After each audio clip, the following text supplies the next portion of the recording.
What's up, guys? Welcome to gwhisky. My name's Jeff. This is a channel where I offer my thoughts and opinions on a specific whiskey, and if you stick around at the end, I'll be giving it a score as well. That sounds interesting. Hit subscribe down below. And with that out of the way, why don't we jump into our review? Today, we're looking at the Glenmorangie 14-year-old Quinta Ruban. Stick around.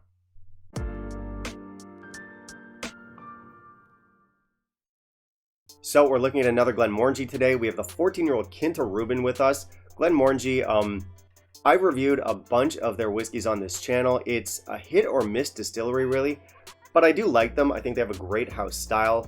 The 14-year-old here is probably one of the most requested videos from you guys. This one came out a couple years back. It replaced an older version of itself, which looked like this. That one was a 12-year-old. The 12-year-old actually replaced another older still version of itself, which was no age stated. That one looked like this. So kind of odd. This whiskey's been getting older as time goes on. Usually it's the opposite way around. But the price did actually go up to match the age, which I guess is fair enough. Now, I'll be honest, I haven't traditionally enjoyed this bottling very much, especially the 12-year-old that came prior to this one. I remember I had one bottle in particular that I just did not like at all. And that kind of put me off of buying the newer version of it. I did sample this one at like dinners and gatherings a couple times over the years, but this is actually the first full bottle I've owned of it. Actually, I should probably backtrack a second here. Glenmorangie has a series of cask-finished whiskeys. They're all entry-level offerings, and they're a great way to sort of sample the kinds of flavors that get imparted by a certain type of cask. We have a sherry cask, that one's called the La Santa. We have a Sauternes cask called the Nectar d'Or, and we have the port-finished one, which is going to be our Quinta Ruban here.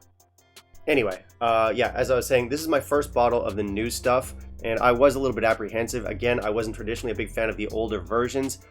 And also, I'm not usually a fan of port or port-finished whiskeys. I much prefer the sherried stuff. But considering this one is pretty well regarded, and the fact that it comes from a distillery that I like, and especially the fact that it's been recommended by you guys, like down in the comments and whatnot, several times on the channel, means I'm more than happy to give this one another go. So why don't we jump into our review, see what our whiskey's all about, and in the meantime, if you could kindly leave a like down below, that'd be greatly appreciated. So, Glenmorangie, not always consistent with specs, but this one is one of the better ones. Our ABV comes in at 46%. It's going to be non-chill filtered. Unfortunately, the whiskey is colored, so we have 2 out of 3 from an entry-level offering. Not ideal, but I'll take it. Unnatural color here. I like Glenmorangie bottles. I think the rebranded look is a smart one. I like our little cask graphics. I like the overall look of the label. Not in love with the green here, but whatever. Overall, I think it's distinctive. Glenmorangie bottles are unique. They stand out on the shelf. Solid look, I'm going to give it 3.5 out of 5. Aged in American bourbon casks, finished in ruby port casks. We have some extremely basic tasting notes on the back, and by extremely basic, I mean we have one tasting note. We have chocolate. We have bold and velvety, men of Tane, standard Glenmo stuff. Bottle looks good. I did not add water. Let's try our nose. Sweet and fruity. We have some classic port notes in here. Stuff like light berries, strawberries, maybe some sweet white grapes. We have some toffee, some icing sugar in here, some tart raspberry notes, maybe a little bit of tannins too. And now our palate.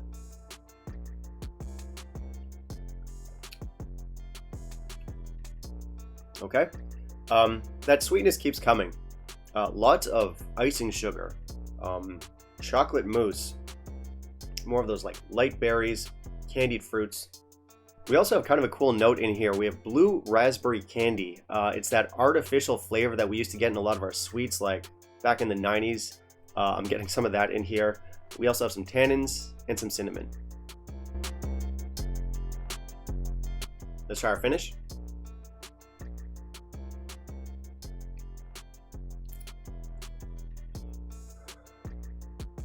All right, so we have a little bit more like tannin notes coming in here, which do help calm down the sweetness a little bit. Still very sweet.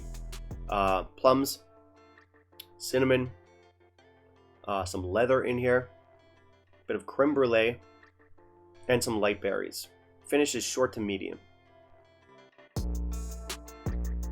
So I didn't have a lot in the way of expectations coming into this one. As I said, I'd had it in passing, but I definitely hadn't spent any substantial amount of time with it with the newer version. And I'm glad I picked up a bottle. It's good. It's better than I remember. And you know, as someone who's not usually a very big fan of port, I'll say this one is better than a good number of port matured or port finished whiskeys out there. I've had older, fancier, more expensive offerings, and this one tops a good number of them. And that's saying a lot. This one also has less of that cheap wine cooler note that I often dislike in port. It's a little bit heavier on the tannins. It's a richer port. We don't have that overly sweet, like blueberry, strawberry type note that really puts me off sometimes. So yeah, I think this is probably the most successful, affordable cask finish from Glenmorangie. And finally, I like that this one's well aged. I think it's cool that the newer releases got older. And you know, you can taste it. The age is represented in the flavors of the whiskey. It tastes like a whiskey that's within that like 14 or 15-year-old age bracket, which is wonderful. So there's a lot working for this whiskey. I am glad I picked up a bottle. And like I said, I wasn't super excited to buy this bottle. I wasn't blown away by this whiskey when I had it just in passing. It is nice to sit down with a bottle of this stuff. This is one of those whiskeys that I bought because of you guys. It was recommended several times. And you know, you guys rarely disappoint. A lot of you viewers have pointed me towards some real gems this year. This is, yeah, it's kind of one of them. It's sweet, but it's never cloying. We have some good aged complexity here and a very accessible dessert-like character. It's port well done. We have some nice chocolate notes in here. I'm going to give this one an 86. I like it. Easily the best cask finished Glenmo. I'm not a big fan of the sherried La Santa. I know the Neck Dog does have its fans, but I'm not one of them. But this is good. It's also pretty decent for reachability. Reachability is how often do you find yourself coming back to a whiskey. I've only had this bottle maybe 2 or 3 weeks. I've already put quite a dent in it. So yeah, it's good. It's one for the Glenmo fans. It's one for the port fans.